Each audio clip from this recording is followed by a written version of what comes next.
Hello दोस्तों, आज के इस वीडियो में हम एयू बैंक के स्टूडेंट सेविंग्स अकाउंट्स के बारे में बिल्कुल डिटेल्स में बात करने वाले हैं कि क्या आपको एयू बैंक में स्टूडेंट सेविंग्स अकाउंट्स ओपन करवाना चाहिए या फिर नहीं ओपन करवाना चाहिए।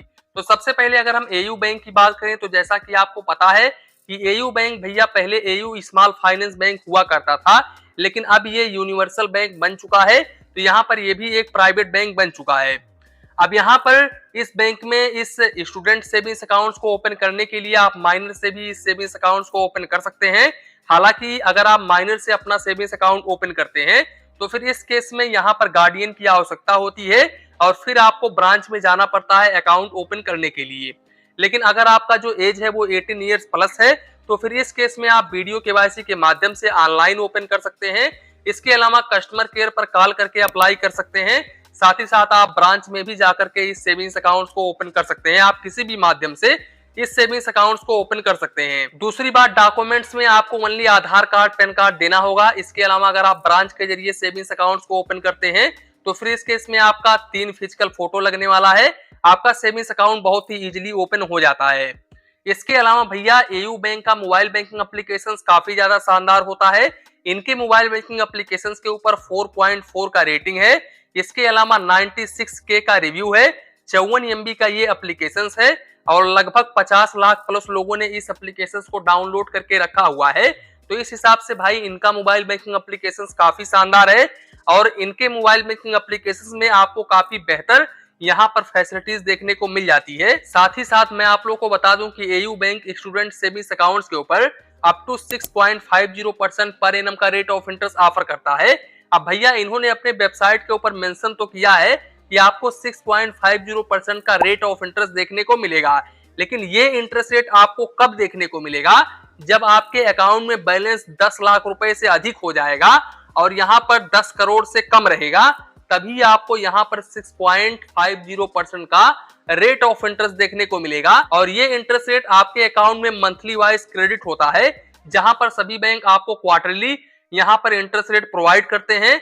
वहीं पर एयू बैंक आपको मंथली इंटरेस्ट रेट प्रोवाइड करता है। हालांकि मैं आईडीएफसी फर्स्ट बैंक को और स्लाइस स्मॉल फाइनेंस बैंक को छोड़ करके बात कर रहा हूं। इसके अलावा ये सेविंग्स अकाउंट पूरी तरीके से जीरो बैलेंस सेविंग्स अकाउंट होता है। अकाउंट ओपन करते समय आपको कोई भी डिपॉजिट नहीं करनी पड़ती है। हालांकि अगर आप ब्रांच में जाते हो अकाउंट ओपन करने के लिए तो किसी किसी ब्रांच में भैया इनके कर्मचारी 1000 रुपए या फिर 500 रुपए के डिपॉजिट करवाते हैं। ये रियलिटी है और सच्चाई है। इसके साथ साथ अगर हम एसएमएस अलर्ट को लेकर के बात करें तो यहाँ पर आपको 30 पैसे पर एसएमएस चार्जेस देना पड़ता है और मैक्सिमम आपको 15 रुपए प्लस जीएसटी क्वार्टरली यानी कि प्रति 3 महीने में चार्जेस देना पड़ता है। ध्यान रखें कि ये SMS alert charges only non mandatory SMS पर लगता है। तो अगर आप नॉन मैंडेटरी एसएमएस अपने अकाउंट के ऊपर बंद करवा देते हो तो फिर इस केस में आपको ये चार्जेस बिल्कुल भी नहीं देना पड़ेगा। सबसे अच्छी बात यह है कि यहाँ पर अगर आप चेकबुक वगैरह अप्लाई करते हो तो फिर इस केस में चेकबुक के ऊपर आपको ओनली 50 रुपए डिलीवरी फीस के रूप में चार्जेस देना पड़ता है। अब जहां पर आपसे और बैंक 4 रुपए प्लस जीएसटी पर पेज का चार्ज करते हैं, 3 रुपए प्लस जीएसटी पर पेज का चार्ज करते हैं, वहीं पर एयू बैंक आपसे ओनली 50 रुपए ही डिलीवरी फीस के नाम पर लेता है चेकबुक के ऊपर। तो ये काफी अच्छी बात है। बाकी इस सेविंग्स अकाउंट्स के ऊपर आप यूपीआई वगैरह कर सकते हो। पर डे आप यहाँ पर यूपीआई 1 लाख रुपए तक कर सकते हो। जैसे कि अगर आप गूगल पे, फोन पे, पेटीएम वगैरह करते हो तो पर डे आप 20 ट्रांजेक्शन से अधिक नहीं कर सकते हैं।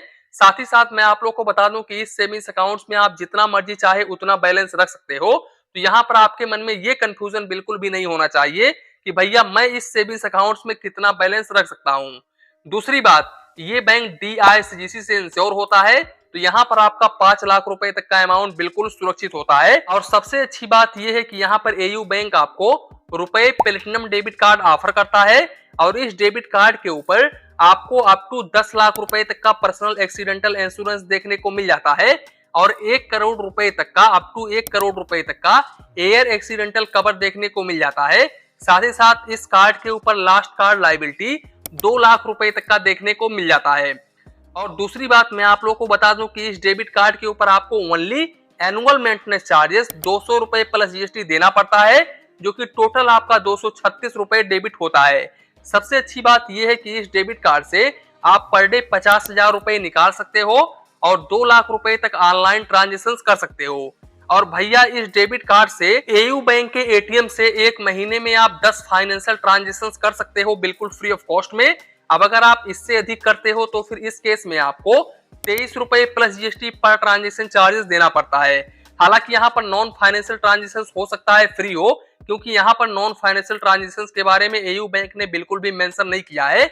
और भैया एयू बैंक का डेबिट कार्ड ले जाकर के अगर आप किसी दूसरे बैंक के एटीएम मशीन के जरिए ट्रांजेक्शन वगैरह करते हो तो फिर इस केस में आप एक महीने में मेट्रो सिटी से 3 ट्रांजेक्शन कर सकते हो और नॉन मेट्रो सिटी से 5 ट्रांजेक्शन कर सकते हो। फाइनेंशियल चाहे तो वो ट्रांजेक्शन हो चाहे तो वो नॉन फाइनेंशियल ट्रांजेक्शन हो। अब अगर आप इस लिमिट को क्रॉस करते हो तो फिर इस केस में फाइनेंशियल ट्रांजेक्शन के ऊपर 23 रुपए प्लस जीएसटी और नॉन फाइनेंशियल ट्रांजेक्शन के ऊपर 10 रुपए plus GST per transaction charges देना पड़ता है। तो इस बात का आप जरूर ध्यान रखें। दूसरी बात, अगर हम कैश डिपॉजिट को लेकर के बात करें तो भैया एयू बैंक के किसी भी ब्रांच में अगर आप कैश डिपॉजिट करने के लिए जाते हो तो फिर इस केस में आप एक महीने में 5 ट्रांजेक्शन कर सकते हैं, यानी कि 5 बार कैश डिपॉजिट कर सकते हैं, या फिर आप एक महीने में 2 लाख रुपए तक ही कैश डिपॉजिट कर सकते हैं। अब अगर आप इस लिमिट को क्रॉस करते हो तो फिर इस केस में आपको 5 रुपए पर 1000 के हिसाब से चार्जेस देना पड़ता है और मिनिमम आपको 100 रुपए plus GST per transaction charges देना पड़ता है। इसके अलावा अगर हम कैश विड्रॉवल को लेकर के बात करें कि आप अपने अकाउंट से कितने रुपए निकाल सकते हो एक महीने में, तो भैया विड्रॉवल के बारे में यहाँ पर एयू बैंक ने बिल्कुल भी अपने सर्विस चार्जेस में मेंशन नहीं किया है। तो यहाँ पर मैं आपको क्लियरिफिकेशन तो नहीं दे सकता, लेकिन मैं अपने एक्सपीरियंस के हिसाब से ये बता सकता हूँ यहाँ पर विड्रॉवल हो सकता है एयू बैंक में बिल्कुल फ्री ऑफ कॉस्ट हो, यहाँ पर आपको कोई भी चार्जेस ना देना पड़ता हो। साथ ही साथ भैया इस सेविंग्स अकाउंट्स के ऊपर आप आईएमपीएस, आरटीजीएस, एनईएफटी वगैरह कर सकते हो। दूसरी बात मैं आप लोगों को बता दूं कि अगर आपके सेविंग्स अकाउंट्स के ऊपर ईसीएस वगैरह लगा हुआ है और किसी कारण के वजह से ईसीएस रिटर्न हो जाता है तो फिर इस केस में आपको भैया यहाँ पर 500 रुपए प्लस जीएसटी चार्जेस देना पड़ता है। तो इस बात का आप जरूर ध्यान रखें। अगर आपके सेविंग्स अकाउंट्स में ईसीएस वगैरह लगा हुआ है तो आप अपने अकाउंट में बैलेंस जरूर रखें, नहीं तो आपका ये चार्जेस डेबिट होगा। साथ ही साथ मैं आप लोग को बता दूं कि अगर आप भविष्य में इस सेविंग्स अकाउंट्स को कभी बंद करवाते हो तो फिर इस केस में आपको कोई भी चार्जेस नहीं देना पड़ता है, तो ये काफी अच्छी बात है। इसके अलावा आप क्योंकि आप स्टूडेंट हो तो यहाँ पर ये स्टूडेंट सेविंग्स अकाउंट्स है, तो अगर आप यहाँ पर एजुकेशन लोन वगैरह लेने के लिए जाते हो तो फिर आपको यहाँ पर कंसेशन वगैरह देखने को मिल जाता है। हालांकि इनके साइट के ऊपर मेंशन तो नहीं है, लेकिन भैया स्टूडेंट सेविंग्स अकाउंट्स के ऊपर लगभग मैंने सभी बैंकों में देखा है कि अगर आप ब्रांच में जाते हो, मैनेजर से बात वगैरह करते हो तो यहाँ पर एजुकेशन लोन के मामले में आपको कुछ छूट वगैरह देखने को मिल जाता है। वो चाहे तो प्रोसेसिंग फीस के ऊपर देखने को मिले, चाहे तो इंटरेस्ट रेट के ऊपर आपको कुछ यहाँ पर कंसीडर्ड ब्रांच के मैनेजर कर दे तो यहाँ पर कुछ आपको छूट देखने को मिल जाएगा। साथ ही साथ भैया इस डेबिट कार्ड से अगर आप ऑनलाइन शॉपिंग वगैरह करते हो तो आपको अच्छा खासा डिस्काउंट वगैरह देखने को मिल जाता है, तो ये काफी अच्छी बात है। तो कुल मिलाकर के यही था एयू बैंक का स्टूडेंट सेविंग्स अकाउंट्स। आशा करता हूं AU bank student savings accounts के रिलेटेड जो भी आप लोग के मन में कंफ्यूजन होगा, डाउट होगा, वो बिल्कुल भी इस वीडियो में क्लियर हो गया होगा। तो इसी के साथ में वीडियो समाप्त करते हैं। वीडियो पसंद आया हो तो प्लीज वीडियो को एक लाइक करिए और अपने चैनल फाइनेंस बैंकिंग को सब्सक्राइब करिए। मन में कुछ डाउट हो, कंफ्यूजन हो तो प्लीज कमेंट करिए। धन्यवाद, मिलते हैं नेक्स्ट वीडियो में।